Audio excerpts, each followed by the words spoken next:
Hello,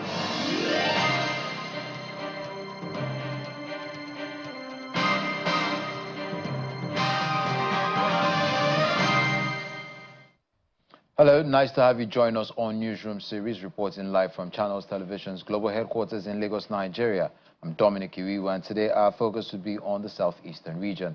But before we get into that, let's have a snippet of our top stories making the rounds at the moment. Justice James Omotosho of the Federal High Court Abuja has been urged to order the leader of the proscribed indigenous people of Biafra, Nnamdi Kanu, to enter a defense in the alleged terrorism charge brought against him by the federal government. The counsel to the prosecution, Adegboyega Awomolo San, who made this request during the day's proceedings, also urged the court to reject the no-case submission made by the defense. He prayed the court to instead order him to explain why he engaged in terrorism activities that promoted violence and destruction, including the killing of not less than 170 security officials. While adopting the prosecution's address in opposition to the no-case submission made by Kanu, Awomolo said the prosecution has supplied sufficient evidence in proof of all elements of the offenses charged to warrant the courts to call on the defendants to enter a defense. He noted the prosecution called 5 witnesses and tendered many exhibits, including video and audio evidence, adding that as against the claim by defense lawyer Kanu Agabi, the reply address of the prosecution addressed all issues raised to the effect that the no-case submission is of no moment. Awomolo, who prayed the court to dismiss the no-case submission, argued that all the court was required to do at this stage of the case was to take a panoramic view of the evidence led so far and determine whether or not a prima facie case has been made out against the defendants to warrant his being called to enter a defense. The Nnamdi Usman-led statutory NEC of the Labour Party is meeting in Abuja, and top on the agenda is the inauguration of an interim national working committee, approval of schedule of ward congress, state congresses, zonal congresses, and national convention. Also on the agenda is the constitution of the statutory committees for membership revalidation and new members' registration, asserting the status of Labour Party participation in the forthcoming gubernatorial elections in Anambra and the scheduled by-elections in various senatorial districts and federal constituencies across the country. While addressing the gathering, President of the Nigeria Labour Congress, Mr. Joe Ajero, described the Labour Party as a party for the common man, and party members should not be discouraged by some of the challenges plaguing the party. According to him, anyone that is not with us and is not working with the Labour force and claim is the party chairman is a daydreamer. When the day of reckoning comes, we will say we don't know you. He also reassured members of the party that saying that the council which formed the party has not abandoned it. He, however, called for restructuring and rebranding of the party, which he believes is the only way it can work.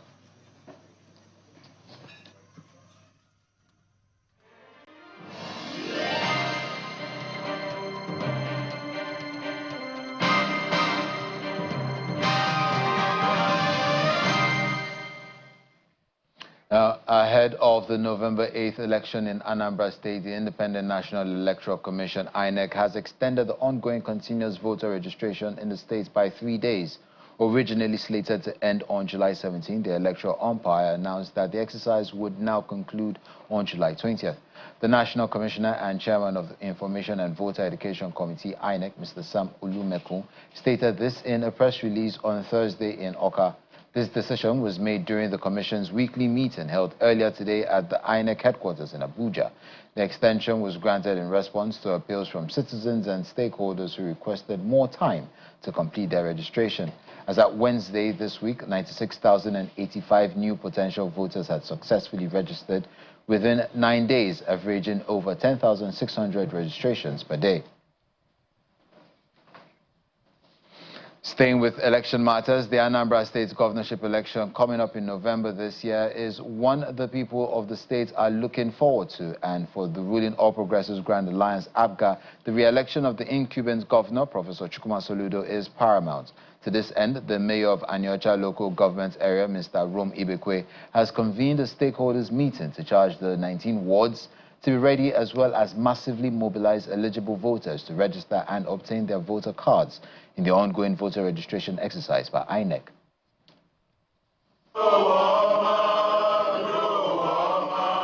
This meeting of Abia stakeholders in Anambra local government headquarters, NEC, is a brainstorming session on the re-election of Governor Chukwuma Soludo for a second term and to ensure overwhelming victory in the 19 wards of the LGA.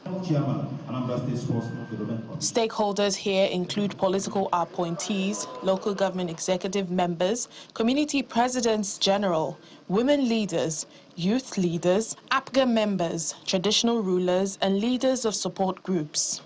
Not only that, you can see ongoing. The mayor of the local government highlights the significant achievements of Governor Soludo, which have positively impacted Anambra communities. To also appreciate all our efforts and doggedness we have showcased all this while. I want to also appreciate all the stakeholders, the councillors and ward chairmen, who have done so noble on this ongoing voter registration exercise. As I speak to you today, Anambra local government has already registered over 4,000 participants on this ongoing. Before the end of the exercise, we are expecting Anambra local government to head in almost 15,000 registered voters, and we know truly that we are committed to give Professor Chukwuma Soludo all the support he needs.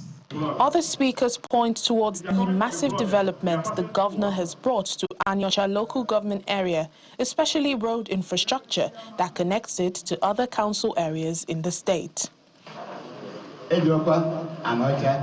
The governor doesn't joke with Anambra. Yesterday at the NEC meeting, he approved again for a dual carriageway from Ekulobia to Igboku to Nnewi. So if you check now, you see the road coming from Abia. We know the one from Nwagu, we know that, and this one from Ekulobia that crosses Anambra has made it to be situated as a triangle. And so whichever route you take, you see the expressway. So the governor has lifted Anambra eternally. You can see the four corners the governor is trying to do so that we increase the ease of doing business. Yesterday, it was published that Anambra State, in terms of fiscal transparency, we are number 2 in fiscal transparency in Nigeria. That means all the things the governor is doing, there is fiscal transparency. After equity, we are followed by Anambra State. As the meeting is rounded off, contributions from some of the critical stakeholders reflect the community's trust in the governor's leadership capacity. It's important to support people with capacity. Soludo is the solution. He has capacity. I say it's irrespective of anything. If it pleases one, fine. And if it doesn't, fine also. I'm a child of God, and I will do what God says, and so I tell you. What the government is doing is good for us, and we still support APGA to the fullest. All the votes we will cast on 8th November goes to Charles Chukwuma Soludo.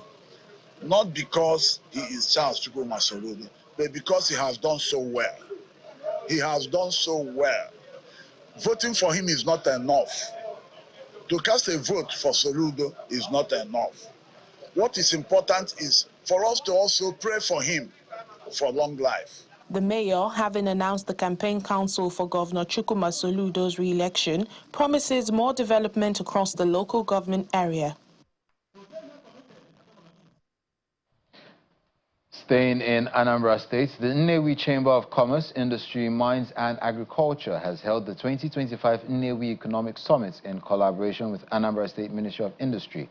The summit, with the theme Repositioning Nnewi for Sustainable Economic Development, is aimed at mapping out strategies for a more inclusive and competitive economy for Nnewi. Anambra State Governor Professor Chukwuma Soludo, who was represented by the Commissioner for Industry, Mr. Christian Udechukwu, reaffirms commitment to driving economic development through public-private community partnership. Senior management staff of Keystone Bank. The Nnewi Chamber of Commerce, Industry, Mines and Agriculture is holding its 2025 summit in collaboration with Anambra State Ministry of Industry. This year's event is seeking ways to reposition Nnewi for sustainable economic development with interactions focused on industrial growth and investment opportunities. We must evaluate our existing economic structure, identify the gaps, and reimagine a future that is inclusive, resilient, and sustainable. From the access of funds to infrastructure, as the state government has currently embarked on, industrial policy, innovation, youth empowerment, and investment promotions. In her keynote speech, the Southeast Regional Coordinator of the Nigeria Export Promotion Council highlights the fact that formalization of businesses with the national agency is imperative, as there's no record of exportation from the Southeast to other parts of the country. Let us document our exports so that you can help the policymakers plan and make policies that will benefit you. My fellow Southeasterners, I want us to reposition our mind. Let's change our state of thinking. We think by doing it informally we are making money. No. When you do, it pays to do export formally than doing it informally. Because when you're on the right side of the law, nobody harasses you. But when you're on the wrong side, a lot of people begin to do what? Extract things from you. So our message is that we are here to develop the non-oil export sector. We are here to do what they call promotion. We promote your activities. We take you to the whole world so that you begin to connect to people that need your products. And we also facilitate trade. Meanwhile, the Vice President in charge of infrastructure of Nnewi Chamber of Commerce presents a 6-point development agenda which he believes could unlock the next phase of Nnewi's industrial growth. I'm not asking for new power plants. We are just asking for a reviving. That is one. 2, inclusion in the of Nnewi in the NNPC gas infrastructure cooperation project. That project is between NNPC and one company, Fredro Gas and Power, to supply gas to Anambra. Then the number 3 point is to development of Nnewi model solution garage. Reacting to the submissions, the Anambra State Commissioner for Industry, who's representing Governor Chukwuma Soludo, re-emphasizes the importance of public-private community partnerships. The general idea is that there are things that the state can do, and there are things that the private sector can do, and then there are things that the community can do for itself. Now, there are also things that require that the government works together with these different constituencies, the private sector or the community. So, today we have received a presentation from the Nnewi Chamber of Commerce, signposting us to the future of Nnewi as they see it. They have shared with us a vision of the future of Nnewi that requires certain things to be done by government so that that future that they see will materialize. The summit promises to develop a framework that supports innovation, infrastructure, workforce empowerment, and environmental sustainability. The Abia State Governor, Dr. Alex Otti, has officially flagged off the rehabilitation of the long-abandoned Abia Regional Water Scheme, with a promise to ensure access to potable water across the entire state. Speaking during the flag-off ceremony in Abia, the commercial nerve center of Abia State, Dr. Alex Otti emphasized his administration's commitment to ensuring safe water for every household in Abia, describing access to water as an inalienable right essential to human survival, hygiene, education, and economic productivity.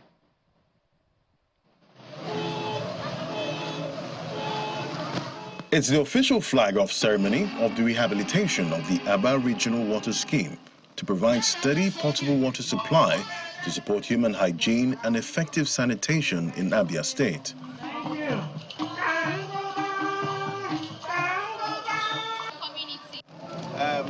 Officially flag off this project in the name of the Father, the Son, and the Holy Spirit. Performing the flag-off ceremony of the Abia Water Scheme, a pilot program aimed at rehabilitating other facilities like the Ogbo Hill and Ariaria water schemes. Dr. Alex Oti explained that the project is part of the Integrated Wash Accelerated program to ensure every household is within a 2 to 3 minute walk from a public water standpipe. The initiative seeks to cut down the amount of time thousands of individuals, especially children and mothers, commit to sourcing water from private boreholes or remote streams. The initiative, in addition to guaranteeing steady and sufficient water supply, will also support human hygiene and effective sanitation. The first phase of the project is expected to be completed within 6 months. The Abia State Integrated Wash Accelerated Program is a comprehensive, multi-sectorial effort designed to expand access to clean water, sustainable hygiene and sanitation across all local government areas of Abia State. The project we are flagging off today is not just a symbol of infrastructure development. It is a signal of commitment. Commitment to timelines, to quality, to sustainability, and to the needs of the people of CQC, Aba at large. Earlier in Umuahia, the state capital, Dr. Alex Oti launched the Integrated Wash Accelerator program and 150 kV solar power, 430 kilowatt battery storage designed to power health facilities. The project is in line with the government's mandate to realize the United Nations Sustainable Development Goal 6 through the Abia Integrated Wash Accelerator program.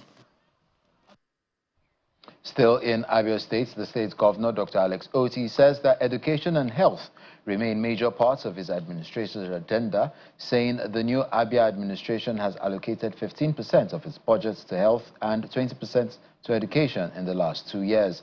Speaking during a working visit by a delegation of the Board of Trustees of Loxmundi University, Umuahia, led by Professor Ahmed Abubakar Audu, the alternate chair of the Board of Trustees, who's also the Commandant General of the Nigerian Security and Civil Defense Corps, Dr. Alex Oti said he decided to tackle the challenges inherited in the education and health sectors at the root cause. While speaking on the increasing number of out-of-school children, Dr. Alex Oti said his administration introduced free and compulsory education at the basic level and employed thousands of teachers when it discovered that the number of out-of-school children was increasing because of school fees. The governor of Abia State, Dr. Alex Oti, has reaffirmed his administration's commitment to strengthening education and healthcare in the state, revealing that 20% of the state's budget over the last 2 years has been allocated to education, while 15% was earmarked for health. Governor Oti made this known during a working visit by a delegation from the Board of Trustees of Loxmundi University, Umuahia, led by the alternate chair of the board, Professor Ahmed Audi, who also serves as the Commandant General of the Nigerian Security and Civil Defense Corps. The governor noted that his administration is addressing inherited challenges in the education and health sectors by tackling their root causes. We decided to tackle the problem from the roots.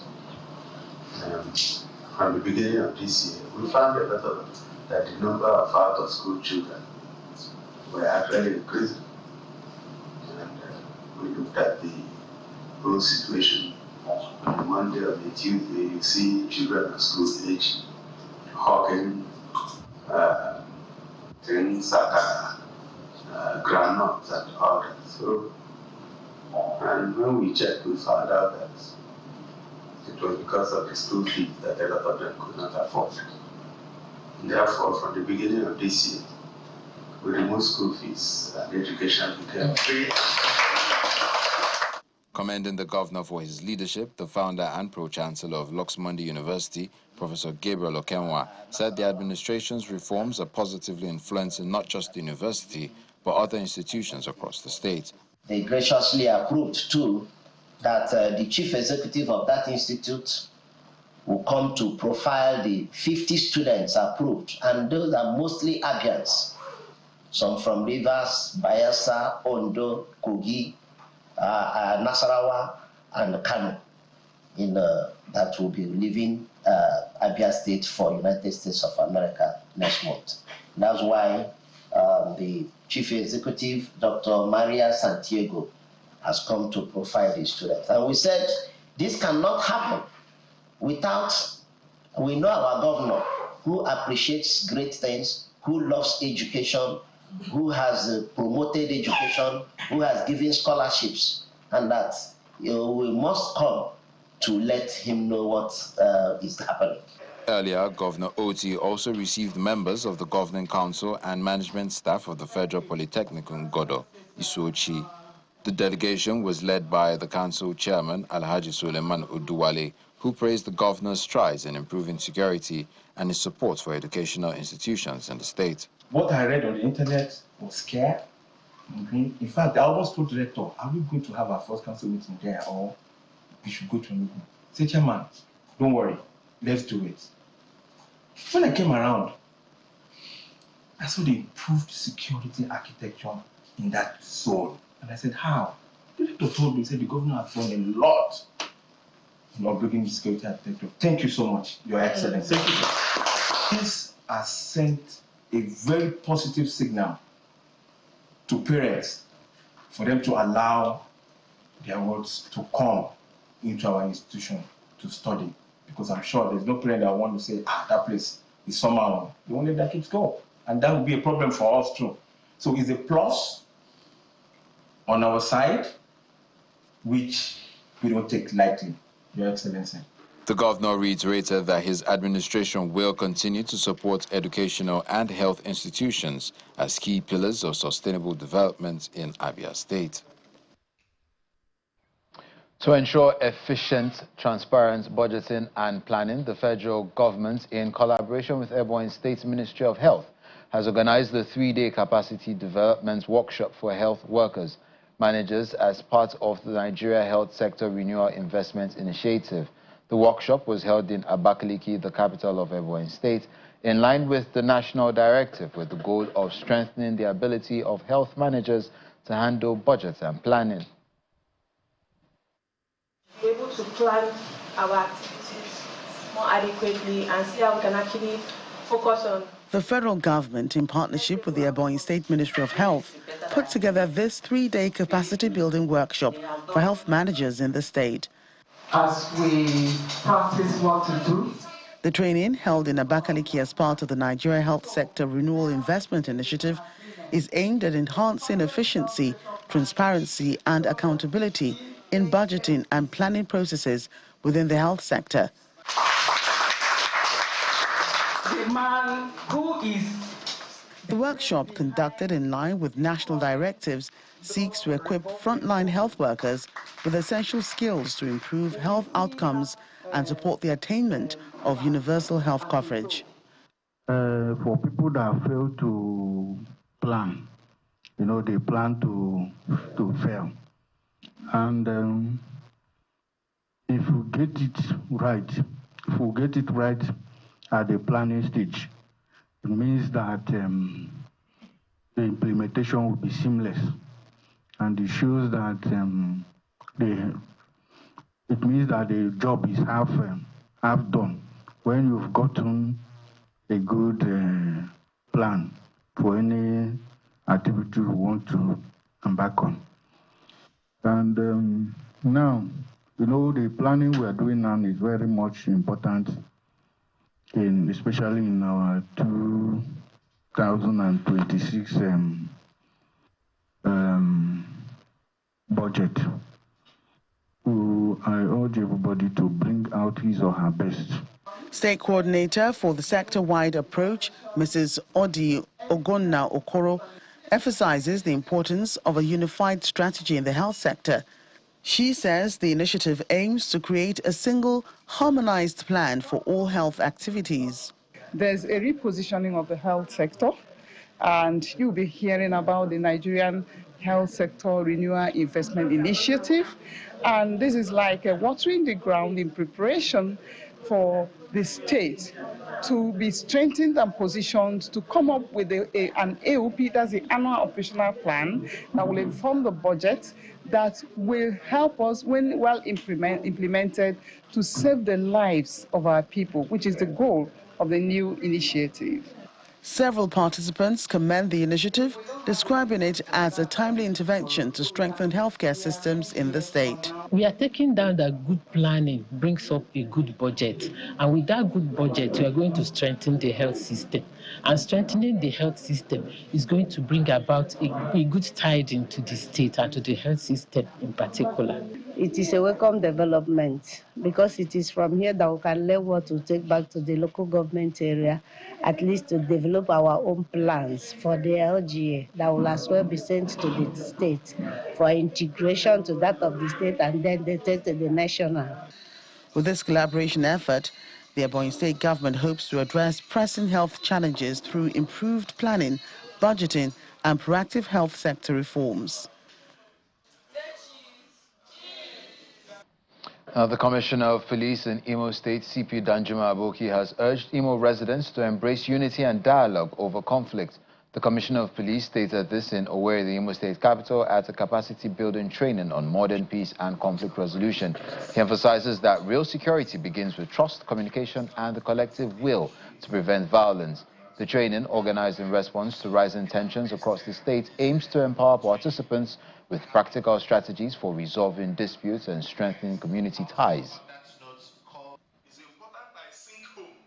I commend the organizers for prioritizing rebuilding at a time when our society faces evolving security challenges. This training is both timely and vital, equipping us with practical tools for conflict resolution and improve community engagement. For us in Nigerian police, particularly here in Imo State, our duty goes beyond enforcement. It includes building trust, fostering dialogue, and upholding human dignity. And that's where we drop the anchor on this edition of Newsroom series. I'm Dominic Iwiwu. Enjoy the rest of your day.